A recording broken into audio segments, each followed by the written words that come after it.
You are in the right place. Welcome, everyone. We are super excited to be here today. Hopefully that's given you a sense that this could go off in many different directions over the next hour. But it's our first WorkBuzz webinar of 2023, and I'm feeling really good about this. I'm really excited. So very quickly, my name's Dawn Smedley. I'm head of culture here at WorkBuzz. I'm lucky enough to have worked in culture and employee experience for over 13 years now, I think it is. And hopefully what comes across more than anything else is my passion for this, and Natasha's too, when we get to hear more about Natasha in a second. And our vision at WorkBuzz is to improve the working lives of 1 million people. It's a lofty goal, but we love it.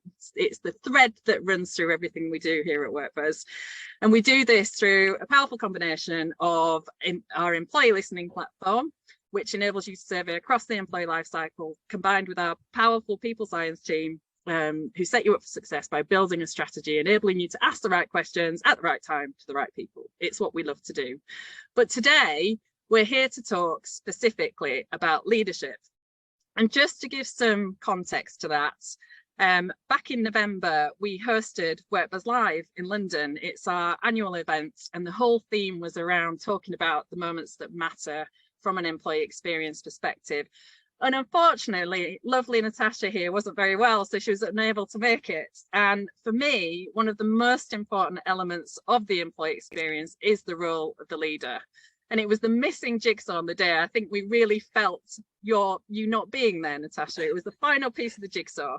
So we're super excited to almost close that loop today by having Natasha with us to talk about conscious leadership in the context of workplace culture. So welcome, Natasha. Yay. Hello, thanks for inviting me. Good to be here. So I'm all about stories. So I love hearing people's stories, and you're the CEO and founder of the Conscious Leadership Company. And we've got some learning outcomes that we want everyone on the call to go away with today. And it's to get a better understanding of what conscious leadership is and some of the things that you see on the screen now. But tell us your story. I'm going to stop sharing my screen. I'm going to hand you over. I'm going to just let you go. So I'm going to stop sharing and I'm going to let you go. Great. Well, I'm just going to get myself set up technically and share my slides and then I will begin. So can you see my slides there? Yes. Excellent. Okay. So well, conscious leadership. So what brought me to where I am today? So I worked in HR for most of my career. I was an HR director working in a consulting firm for the last 10 years of my paid employment, up until 5.5 years ago when I burnt out. So it was quite a significant time in my life, because as far as I was concerned, up until about 6 months before my burnout, I thought that life was pretty good. I had a good job, I had a nice car. I was in a reasonably good relationship. I felt like I was had the opportunity to make the difference that I wanted to make from a workplace perspective. I've always been hugely passionate about creating great workplaces. That is my passion. It's my vocation. I don't know how that's happened, but when I found my record of achievement, you know, that that brings up memories. Yeah, that sort of maroon. It was maroon with gold writing on it. Yeah, that's the one. And in it, you've got a personal statement that you have to write at the age of something like 13 or something like that, 14, which is about yourself and what you want to do with your life. And I found it recently, and in that I'd written, I am really interested in people and I love business. So I want to do a job that combines both. Wow. And, you know, I'd totally forgotten about that, of course, because that was many years ago. So when I found it, I was like, oh, how interesting that I ended up in HR. And now I'm doing the work that I do, you know, helping to improve the workplace and improve working lives. So this burnout experience for me was pretty challenging and a real moment in my life, because I was sort of stopped in my tracks. I didn't see it coming. I'd always been a very resilient and robust person. And, you know, there will be HR people on this call who I'm sure will recognize what I'm just about to say. But if you work in a function where you have to make tough decisions that affect people's lives regularly, i.e. redundancy, underperformance issues, you know, difficult things, you're dealing with things that influence the course of people's lives, you have to become a bit steely. You know, you do need a steeliness to get through that, to be, you know, not too affected by it. And I had become quite steely. So this burnout was a real shock to my system. And what that looked like in terms of what my burnout experience felt like was I lost all of my confidence. I lost my ability to think clearly. I lost my ability to make good quality decisions. And of course, I certainly was not able to lead well. Now, I would have argued the toss on that at the time, because I wouldn't have wanted to have admitted, I guess, that I wasn't the best leader I could be at the time. But I started seeing problems, you know, in my team. There was infighting. There was, you know, we started to see holes in what we were delivering. I would say that we probably needed to make some decisions about how we were operating as a function to get us to the next stage of our growth and development. We were incredibly busy, as most HR functions will be, and we probably weren't making those. I don't think that there was the clarity and direction that I needed to give there at the time, and it was influenced significantly by the way that I felt. But it was, as I said, you know, in the 6 months leading up to my burnout, that was when things started to unravel for me. In the many years before that, I didn't see that anything was affecting me. And it's interesting because there's a reasonable amount of research now around self-deception, about our ability as people to deceive ourselves, to say that we feel okay when we probably don't really feel okay, to say that everything's going well with our lives when actually it's probably not going the direction that we planned, to say that our relationship's fine when it probably isn't actually fine. We're very, very good at deceiving ourselves. We're very good at convincing ourselves that everything is okay. And of course, for us to be resilient, that's like an essential skill. So a little bit of optimism in the face of adversity is important. But what happens if you deceive yourself for too long, or if you aren't aware of what you really need as a person to thrive, or if you're not really aware of your sort of deepest insecurities or the beliefs that are limiting you? Over time, that can be like death by a thousand cuts. So, you know, by the time my burnout came, it was a huge shock to my system, but actually it had been a long time in the making. Yeah. And it's because I wasn't having the experience at work that I really needed to have to bring out my best. And what I mean by that was, you know, it was quite difficult to convince people of the need to behave in the way that would bring out the best in the whole workforce. Often I was the only person in the room saying, but what about the people? And that can be quite a lonely job sometimes. There was starting to be some sort of factions and politics that, you know, I ended up having to deal with. And, you know, that's okay in small doses. It's not okay all of the time. And also I worked in a culture where blame was apportioned quite a lot of the time. So you sort of ended up feeling like you were having to cover your back quite a lot. And over time that, you know, erodes your confidence. It affects your ability to do your job. And actually that, you know, your ability to do your job well is something that really significantly contributes to your well-being, because we have an innate need to bring value. We have an innate need to do something meaningful. We want to feel as though we're contributing something that matters. That's just part of being human. So if you go to work and you feel like you're not moving the dial, if you feel that if you can't see where your work actually makes a difference, and actually on top of that, if people are being criticized for the work that they're doing, although if there's no clear direction, I mean, the cumulative build-up of that can be really, really difficult. So I ended up in a situation where, I mean, I started to get migraines. I started to get bad backs. I wasn't sleeping very well. I was waking up in the middle of the night, sort of in a blind panic about things like the people strategy. Had I put that slide into the deck? what was I going to say in the sort of pitch to the board? Had I spoken to all the people I needed to? I mean, I was so agitated. I was so unsettled. I could not rest. And I can remember I had all my family down one weekend. And this makes me really sad to think about now. I'm definitely traumatized by that time in my life. I still carry the trauma of it. And it won't maybe sound traumatic to the audience, but it certainly felt traumatic to me in terms of my emotional experience. But my family came, and it was a Saturday afternoon, and they were all milling around the house, probably expecting to do something as a family. And I was on my laptop working on the people strategy presentation. And one of my sisters came over to me and said something like, you know, shall we go out for a walk? It was something innocuous. And I just flipped. And bearing in mind, I'm not somebody that flips easily. And I was like, I've got to do this presentation. I've got so much on. I get to that. You know, I just was so anxious. I was so tense. And I just cried and cried and cried and cried.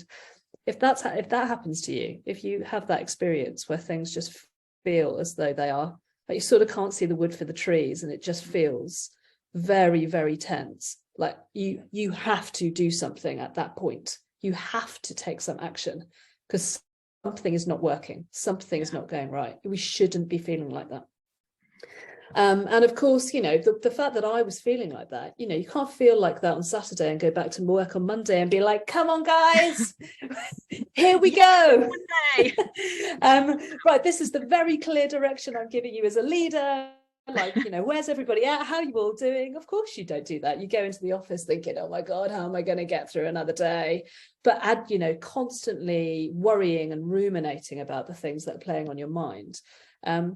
You can't lead properly. You can't lead effectively. Now, this isn't, you know, pointing the finger of blame at a leader who's suffering and going like, you're bad, or you're doing it wrong, or you're not capable. Absolutely not. That's not helpful. It's about saying to leaders, you have the permission to take care of yourself too. And if you are feeling anxiety, tension, depression, you know, low mood, any of that over a sustained period of time, something's up. You've got to do something about it. So moving on from that story, there are many, many other points in that story that were difficult. And it was a huge wake-up call for me. And it made me realize that unless I was taking care of myself, unless I was developing myself, unless I had a deep level of self-awareness, not just sort of a scratch the surface level of self-awareness, and unless I was able to really be present in the moment and pay attention to the people around me, I couldn't lead. You just can't do it. You can convince yourself that you're doing an okay job. But also not just that, you actually become quite defended. You know, if you're under stress and pressure yourself, very difficult to hear what people are saying around you, whether that's giving you feedback or, you know, talking about the fact that they're suffering themselves. It's really hard to respond to that. Oh, there's so much in there that like talks to psychological safety, you know, having to put on a face at work, you know, putting on that front all the time. Just so much. But like, I think I've been there too, actually. I think probably we've all been there where we've had that feeling of deep anxiety, but carry on. I interrupted. Go on. It's just triggering so many different things for me as well. Yeah, well, and hopefully I'm not triggering the audience. If I am triggering you, well, you know, there are ways out of this. I do not feel like that anymore.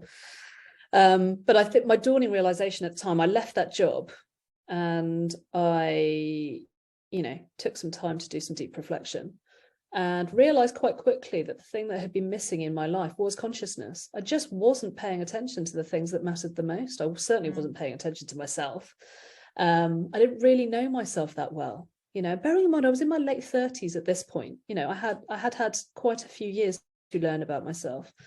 The reality is we don't really spend that much time learning about ourselves. We don't. We go and do the job. We might reflect, but we're not necessarily reflecting on ourselves and our own responses and reactions to the things that are happening to us.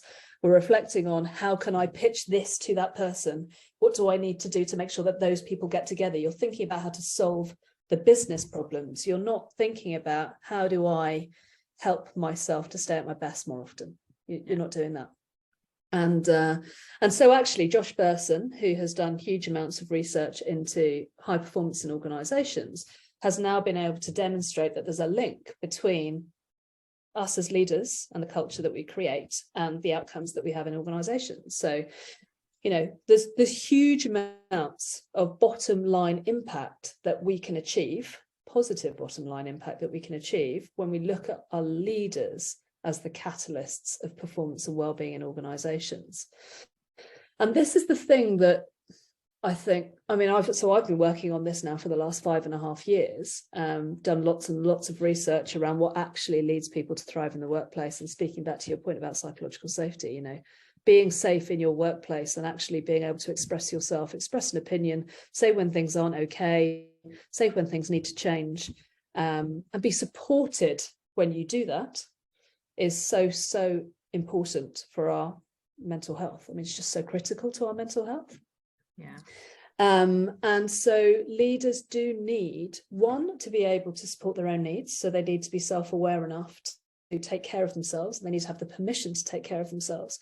And they also need to be able to see what is going on around them. And to be able to see what's going on around you, you need some space. You need to be able to create that space. That's what consciousness is all about.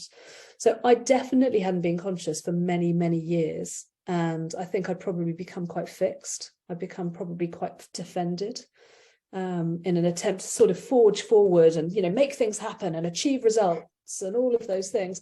We were achieving some really great results. I mean, in terms of my own team, our engagement survey results were some of the highest in the organization. Were we happy? I don't know. I don't know if we were. It's working really bloody hard. And just one sort of, I guess, myth that I think we need to bust at this point is I hear a lot of conversation about the new generation being very expectant. So, you know, wanting more support with mental health, wanting to be able to, you know, bring my whole self to work, and not working as hard maybe, and expectations of leaders and employers being unrealistic maybe. I don't think they are. You know, there is an argument to say that the younger generation have been growing up in a more anxious world. Yeah. You know, not least because we're now in a world of social media. So there may be more insecurity in that generation. I don't know. But I would say what people are asking for is probably fair and reasonable. You know, to be empowered to take control of their working hours as long as they deliver the results that they've been asked to deliver. To be able to express themselves, to be able to speak up about the things that matter the most. Now, there is a caveat to this. This isn't just about leaders giving people the space to work in the way that they want and to say what they want. That's not what this is about. This is about everybody behaving as a grown-up. It's about everybody being an adult. So, you know, our workforce needs to take responsibility for their own performance too. And when they speak up about something that isn't working, they maybe need to come with a solution rather than bringing a problem. It's not about criticizing and blaming everything that's going on around you. And maybe that's part of the maturity curve, is how do we as a workforce bring problems in a constructive, solution-focused way so that we can have really good quality conversation about it so that it doesn't lead to defense. So that's a learning for everybody. But I think that it's too easy to say that the new generation coming through just want too much. You know, it is what it is. They want what they want. And actually, we need to prepare as organizations to get ready for that. And leaders need to understand what that means. And that requires leaders to do some work. And actually, I personally think that if you're going to take on a role as a leader, you also have to make a commitment to doing ongoing personal development on yourself. I sort of think that that comes with the territory. And if you're not doing that, you are potentially leading with ego, and that's going to cause all sorts of problems. And this is where I think we need to get to as organizations. We need to help leaders to really understand themselves. So, and to have the space to think. And I think that's where we need to take leadership development. And of course, that's, you know, how we've developed and how I've developed over the last few years is that we're now trying to help leaders to really understand themselves so that they can lead a better life, you know, for themselves and the people around them. So the only thing we can control is ourselves, right? So we start with ourselves, and then that has a knock-on effect on everything else. Exactly. And I think that that's probably one of my biggest learnings in all of this. It's very, very easy to look at what's going on around you and say, that's not working, I'm helpless. Or that's not working, it's really annoying me, and I'm going to keep on talking about how annoying it is. Yeah. You actually do have the opportunity to do some work on yourself, either to be able to handle that stuff better or to be more constructive in how you help solve it. And I think that this is what's at the heart of consciousness, you know. So I'll just very briefly touch on what we talk about conscious leadership as being. So the first thing is about having very clear purpose, knowing where you're heading, knowing what it is you're trying to achieve. I mean, you started this whole session off by saying we're trying to improve the working lives of 1 million people. Well, it's very clear why you come to work every day. Yeah. And it's aligned with your own values. So that's obviously like the powerhouse, isn't it? So we need to make sure that our teams are galvanized around a clear purpose. But we also need to be purposeful in our endeavors. It's very hard these days to see the wood for the trees often. We're so overwhelmed by work. And we see that mental ill health actually is significantly affected by overwhelm and overwork. So as leaders, we need to be able to cut through all of that and say, these are the things that matter the most. Yeah. Then we need to role model very, very purposeful working. So we're working to a purpose and we're working with purpose. It's so central. It's like a central underpinning foundation of good performance in teams. And it also requires leaders to give very, very clear direction, to provide clarity and to keep on providing clarity. It's not, you know, it's not something you do once a month or once a year. It's something that you're doing, that you're embedding into, you know, day-to-day work.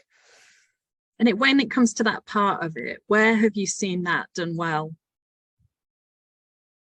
Okay, well, sort of it's a multi-layered thing. So I think the first thing you need to do is make sure that there is a purpose. Yeah. Like, why do we do what we do? And I think that you can find that in most things, you know, even if you're a company that makes widgets to go into X product, there will be some sort of why driving that. And actually, if you speak to the people in the organization with passion, there'll be all sorts of purpose statements that you can find. So I think, you know, you need something to align around. And that's something that's been fractured actually during the pandemic. We've been so reactive. Yeah. And a lot of us haven't been together in the same way as we would have been in the past. And so we find with a lot of the companies that we're talking to, leaders are saying, we're just disconnected. We're not aligned around something that galvanizes us or unites us. We're all just off sort of doing our own things. So part of this is about making sure you keep people aligned around something common. It's interesting as well, because one of my favorite questions that we ask in our service sometimes is, in the last 6 months, what's been your proudest moments? And that really gets people reflecting on why they come to work every day, and almost gets them to reflect on what it feels like that makes them feel proud. And it's amazing to see the different things that come through from that question. So yeah, absolutely, the definition of a purpose is key. It leads to higher levels of engagement too. I mean, our engagement stats, especially in the UK, are sort of through the floor, which really... And declining in themes like leadership is what we're seeing as well. And I think what you're talking about there, that lack of connection, I think you talk about a lot about togetherness, which I might be preempting, but visibility as well. I think, you know, the pandemic has changed the way that we see leaders in our organizations, and not just physically, but the way they show up. But I think what actually did happen really well in the midst of the pandemic is what people put more effort into it. And so they did show up and scores did go up for a bit. Yeah. But then as we started coming out of it, they've begun to drop again because we're not able to put that amount of effort into it, or it seems that way anyway. And those things are beginning to drop off again, and it's having a knock-on effect on things that we're seeing around feeling valued and appreciated, well-being, all of those things as well. Yeah. Well, and actually, so Deloitte recently published a report which said that 82% of leaders are exhausted.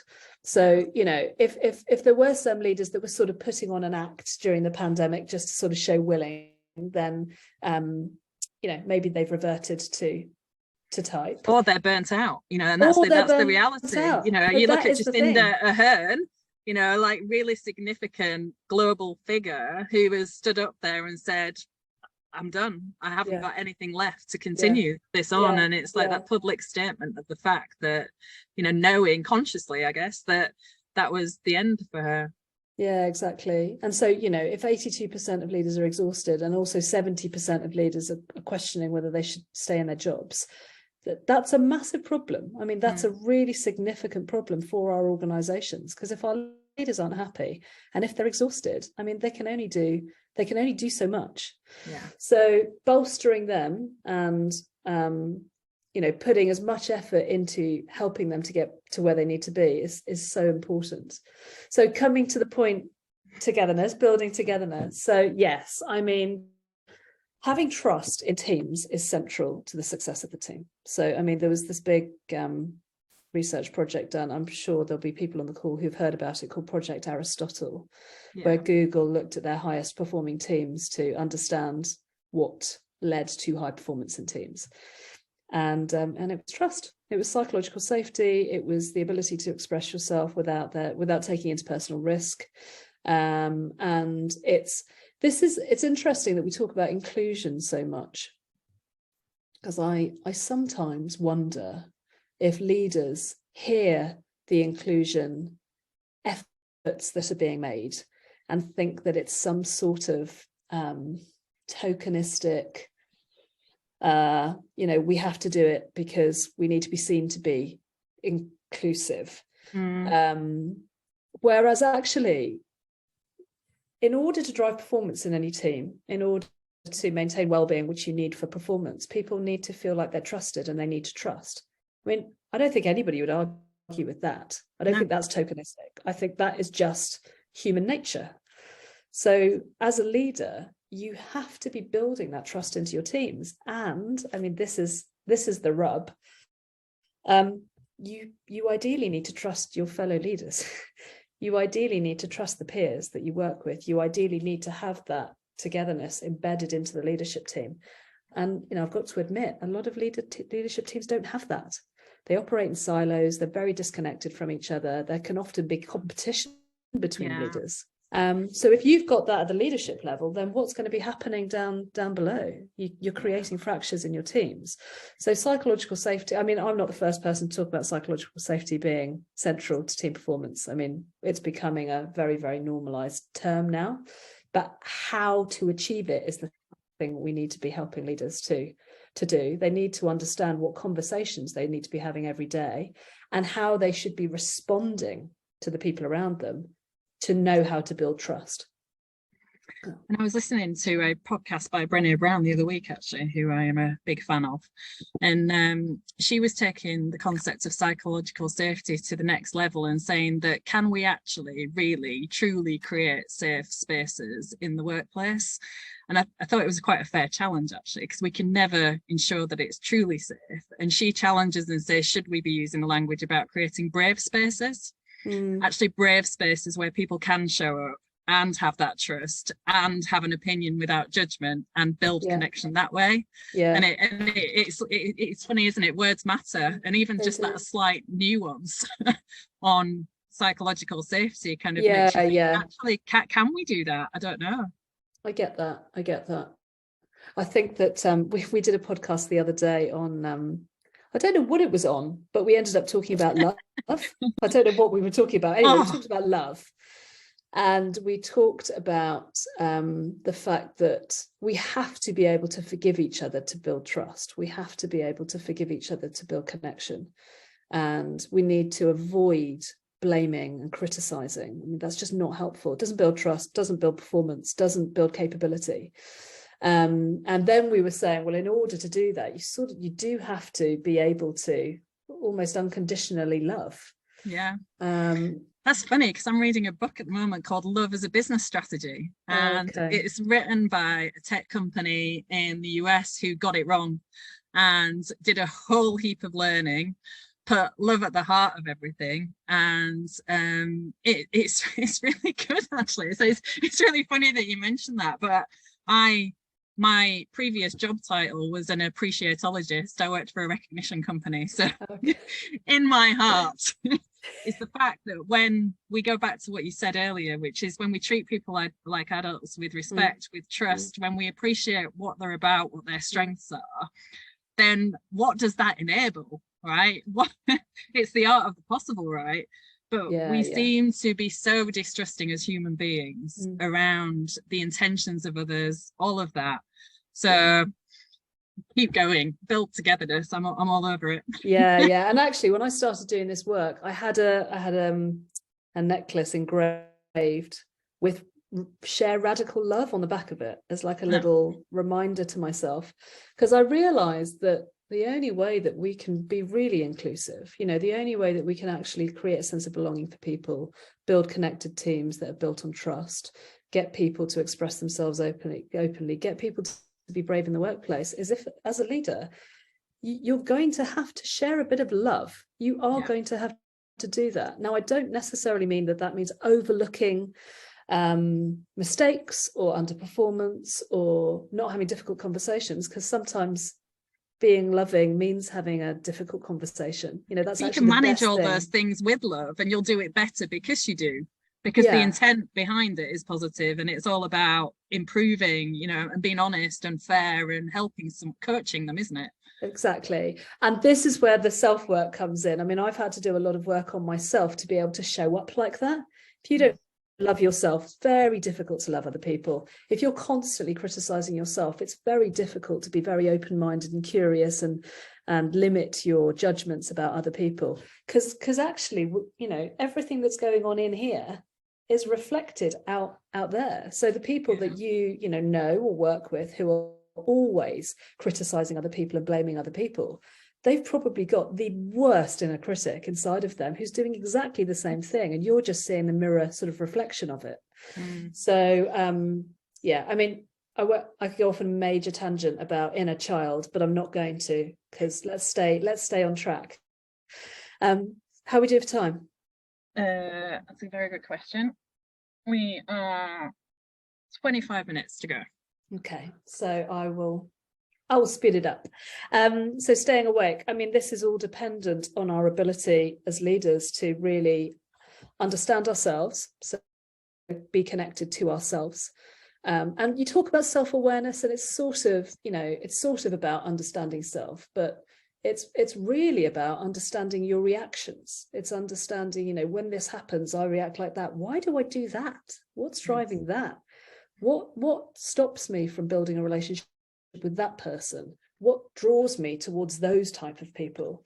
When that person talks, why do I cut them off? And I don't cut that person off when they talk. Unless you understand that stuff, you will keep on doing it. You can't turn around to a leader and say, don't be biased, don't have an emotion, don't be emotional, don't discriminate, don't teach people, coach people. There's so much you need to know about yourself in order to authentically turn up and include people, in order to authentically coach somebody to achieve what they need to achieve. You've got to do the work. And it's also about paying attention to what's going on around you. And I think this is very difficult for leaders these days, to be fully present. So it's difficult for anybody to be present. We're so distracted. There's so much going on that actually just sitting in the moment and noticing what is happening around you can be very difficult, especially when you don't even realize it's something that you're supposed to do. So, really getting to know yourself as a leader, and therefore being able to get to know other people better, is such a central capability. Yeah. And it helps you to become more resilient. So interesting. So we use a psychometric, which is developed around these 5 areas of conscious leadership, which assesses levels of consciousness in leaders. And what is interesting is often resilience levels are off the charts. So they might sort of be low on everything else, but their resilience will often be really high. And I think the reason that we see that trend is because the thing that gets leaders to leadership positions is probably because they're pretty resilient.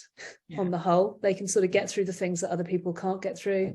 They maybe are able to look at certain things in a more pragmatic way than other people.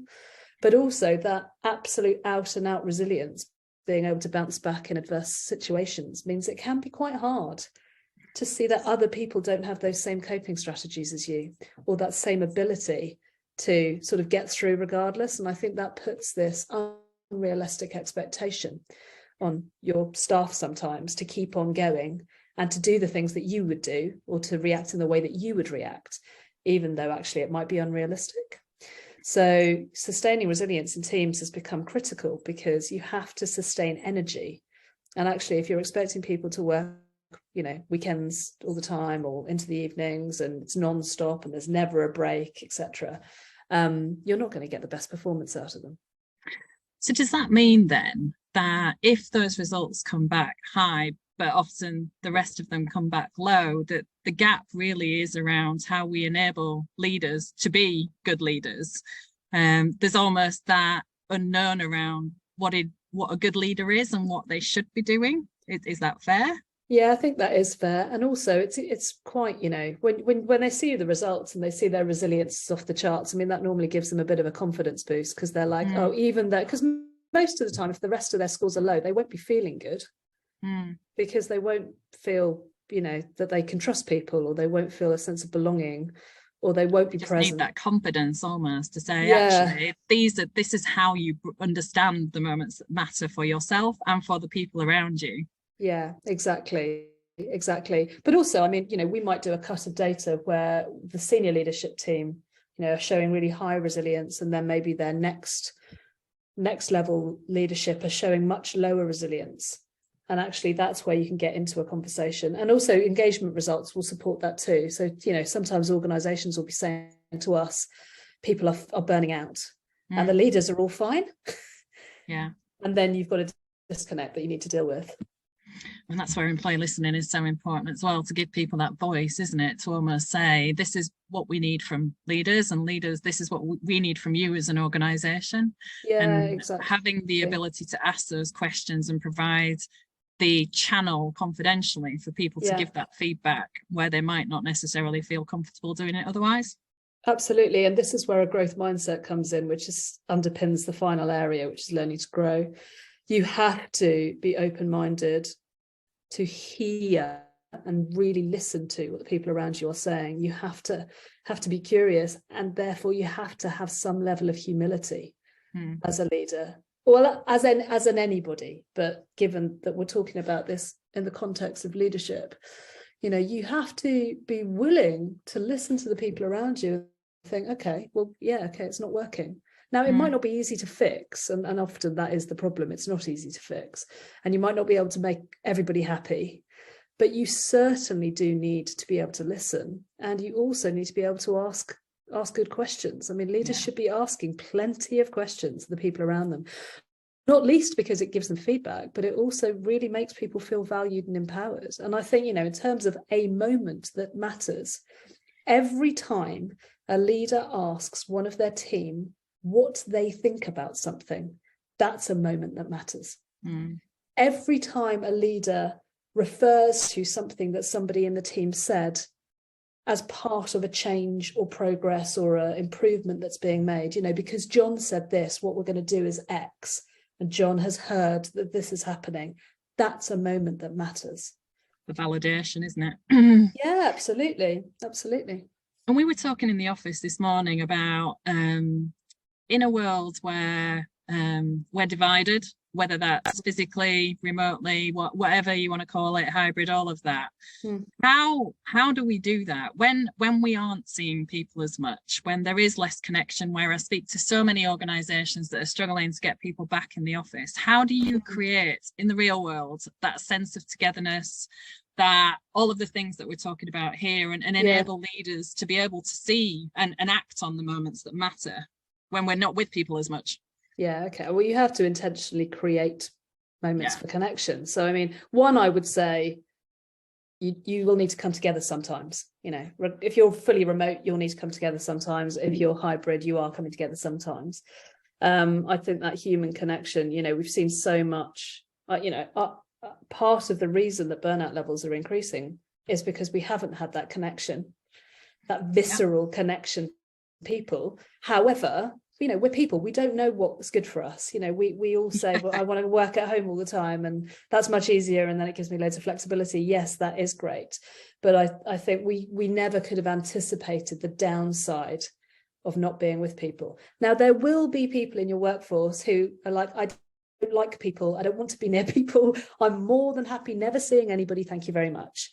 But you know, those individuals aside, connect, you know, human connection where we are with people is energizing for many of us, and we 100%. Need to build that in. So I think that's one thing. Secondly, I think we've had to become more intentional about what we are talking about and when we are talking about it, you know, so we're not just all in the office and things just come to the surface, you know, organically. We have to think, right, you know, these are the things that we work on and we need to have time to work on all of these together, and then you have to very intentionally make that time. But I think the other thing that we've learned from all of our work is working over Zoom and Teams and remotely does tend to drive this sort of need to get straight into the business, especially if you're on a group. We were saying that as well this morning. You just sort of you're in and on, like you're in and now the project, or you're in and the targets, or the progress. You're not in and going, oh my goodness, I went to the doctor's this morning and you know, my blah blah is this, or you know, my dog did this, or it's just not happening in the same way as it would have done in the corridors or in the kitchen. And we're losing connection from each other because of it. It becomes about execution all of the time. And you I heard sorry, go on. No, you say. I was just going to say, I heard a quote that says, loneliness is the absence of meaningful connection with others. And I was like, it really is. Because like, if I'm sat on my own all day at home, I can have a really productive day, actually be quite successful in what I'm doing. But I'll get to the end of it, I'm just like, The kids all come in, I'm like, because there are times when you just need others around you to take you through the goods and the bads of the day, the ups and downs. It's never just a straight line, is it? It's the ups and downs. And I think what we've achieved is flow. So I do a podcast with David Wilkinson, who's the editor of the Oxford Review, which is a very amazing academic journal that comes out of Oxford University that we use for our content. And we were talking yesterday about whether we're happy. Are we actually happy, like the two of us as people? And he said, I am really happy when I am doing a piece of work and it's working and I'm just able to get it done. In those moments, I am so happy. And I was like, oh my God, yeah, me too. When I can actually get something done and focus on it, I'm really happy. I'm immersed in the flow of my work. Outside of that, I might be quite unhappy sometimes about all the other things I'm having to deal with. But I think how rare might that be? Yeah, because exactly. You know, that's all even at WorkBuzz Live, when we were talking about time and the fact that it feels like we're all really time poor. And sometimes it is about diaries being filled with stuff that's out of your control to a degree. So actually finding that space and time to create that flow is not easy. So here's a question then. So many of our listeners today work in HR, just like you did. How can HR as a function, as a leadership team, influence this in the business? And what does conscious leadership practically mean in the real world? What can they do differently today after this call? And by the way, for anyone listening, if you've got any questions, if you want to start thinking about them and popping them through, then we'll make sure that we get Natasha's time to answer them before the end of the call. But there you go. Sorry. You don't do what I did, which is basically just criticize the leaders for not being good enough. I mean, towards the end of my tenure in my role, I was just telling the leaders that they needed to change. You just need to change. No, it's behavior that is getting in the way of us achieving more. And of course, nobody wants to hear that. And actually, I think, you know, I've developed some more humility on my journey to consciousness. Like, most of us are good people doing bad things. You know, this isn't bad people doing bad things. This isn't, you know, leaders who are just arses showing up and not caring about anybody. And actually, I think the pandemic proved that we were able to be nicer to each other for a while, whilst we had the permission to do it. Yeah, I think that this is a consequence of being overworked, overwhelmed, pulled in all sorts of directions, having to deal with all sorts of politics in our organizations, having to pivot to a significant amount of change that are constantly, you know, is constantly happening. And I think that blaming the leaders for not doing the right thing is the wrong starting point, because actually they're just humans who are coming to work trying to do a good job. So I think there's an awareness raising piece, which is leaders are going through a particularly tough time right now, the perfect storm of lots of change, which, you know, that's no different probably for most organizations, with dispersed teams, with a heightened expectation about how we lead. You know, suddenly the focus is on the leaders. We're now saying, oh, you as leaders need to create inclusive environments where people have a sense of belonging, where we build psychologically safe teams, where people's mental health is being supported. You know, an average leader is probably like, sorry, say what? Like, I don't know how to do that. Like, I don't know. I'll be nice. Like, I'll ask, are you okay? Like, are you okay today? Yeah, okay. No, you're not okay. What do you got too much work on? Okay, we'll move it over to Jill. But actually, I just don't think leaders understand people enough to be able to respond to that. So, and I also don't think they understand themselves enough. So I think there's a bit of a give leaders permission to take care of themselves, give them permission to role model healthy behavior. You know, they are humans. They do need to maintain their own energy.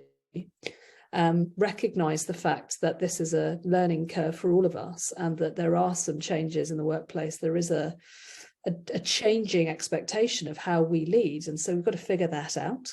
And it's almost asking leaders what they need as well, isn't it? It's that he's leaning into it rather than just assuming. And I think that's what we're seeing a lot in the surveys that we're running now, is like, let's be there and let's get some tangible data back so we understand what people need as well. And often it's the language that we use. You know, we can throw around things like, oh, it's really important to build an inclusive culture. Yeah.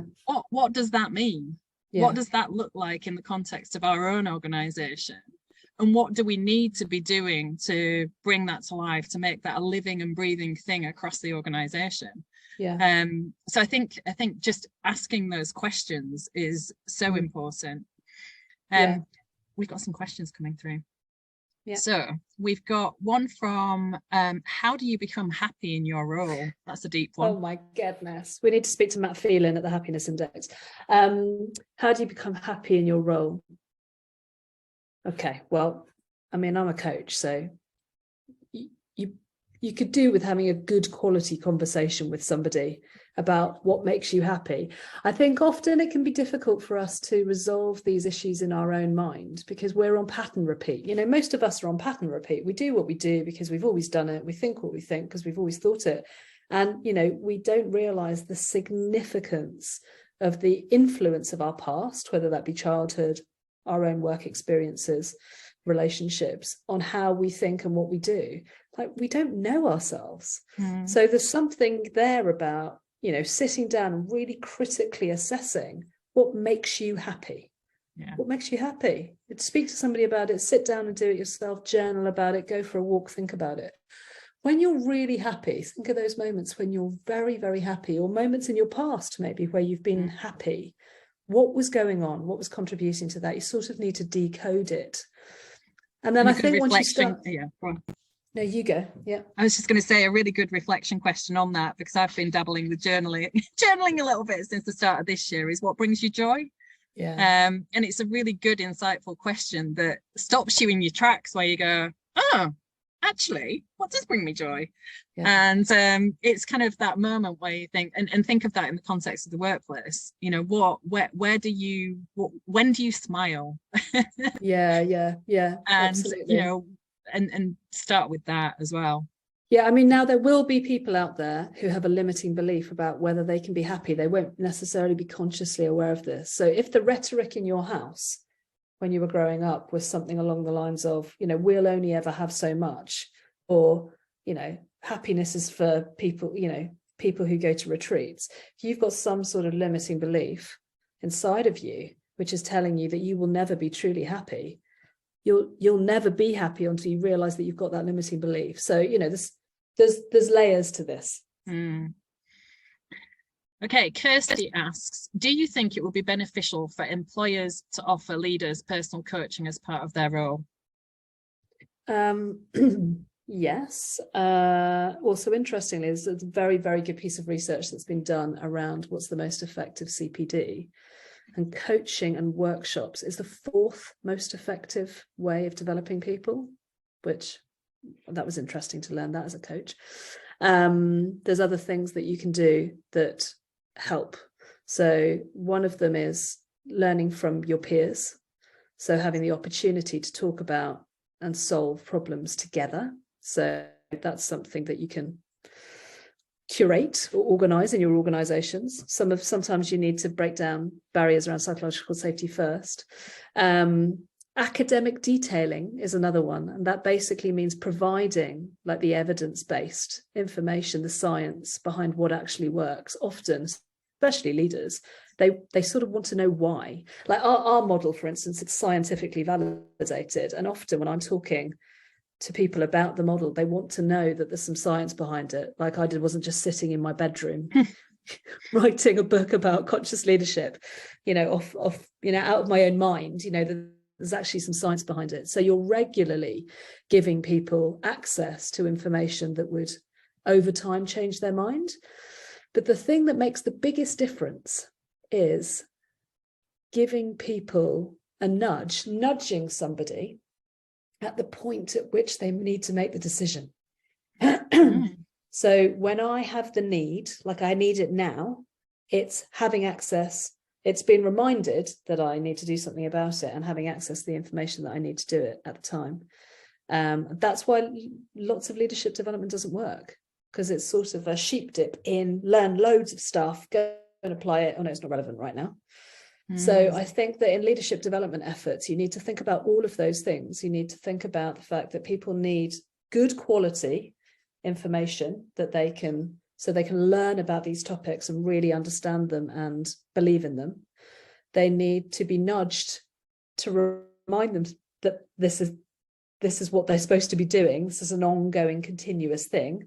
They need to have other people that they can talk to about it, and then some coaching as well is a sort of supporting act of all of that. I mean, I would argue from my own personal perspective, 5.5 years of deepening my consciousness, some coaching has been helpful, some therapy has been helpful, some journaling has been helpful, some having a break has been helpful, some talking to lots of other people has been helpful, some space to vegetate has been helpful. You know, there's lots of things that contribute to this. Well, we have 4 minutes left, so I just want to say a massive thank you to Natasha, because I think that has been great. It's been deep, it's been meaningful. A massive thank you for bringing to life those 5 dimensions of conscious leadership. Now, Natasha has written a book about this, and our team are going to be in touch in the coming days, and you'll receive a recording of the webinar. So if you've had to drop off early, you'll be able to pick it back up, or if you wanted to listen to any of the points again. There'll be a summary of the key points that we've discussed, so especially the 5 dimensions of conscious leadership. So look out for an email from Emily or Fiona, and if you want to get in touch direct, my email is there. But Natasha's book is available for anyone who wants a copy, I believe. I'm not over-promising there, am I? No, you're not over-promising. That is the truth. If you'd like a book, we'll send you one. Yeah, so if you want one, let us know and we'll get a copy to you. And we'll also be sharing an ebook that we wrote, which is around steering leadership teams and all around the moments that matter as well. So thank you for your questions. Thank you for taking part today. A massive thank you to Natasha. I've personally really enjoyed it. And have a great rest of the week, everyone. Thank you. Bye. Bye.